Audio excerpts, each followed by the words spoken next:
Para fazer esse dardo de origami, eu estou utilizando uma folha sulfite A4. Para fazer esse dardo, a gente precisa de um quadrado, então eu vou começar dobrando desse jeito, fazer um triângulo e cortar o retângulo ali de baixo. Aí a gente abre o papel e faz um triângulo na ponta desse jeito que eu estou fazendo no vídeo. Bom, tenta manter o papel desse jeito que eu estou fazendo aí, se você for fazer o origami, e deixar em cima de uma superfície para ficar mais fácil de fazer. Agora eu vou dobrar mais uma vez utilizando o triângulo que eu fiz na ponta como marcação. Vou dobrar mais uma vez utilizando a marcação da dobra anterior.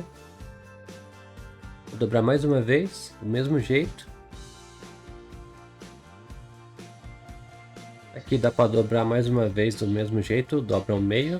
E agora é só dobrar mais uma vez do mesmo jeito, dobrando ao meio e fixa bem, para as dobras não escaparem, né? O dardo de origami está pronto, agora é só utilizar os dois dedos indicadores e fazer esse movimento que eu estou mostrando aí na tela.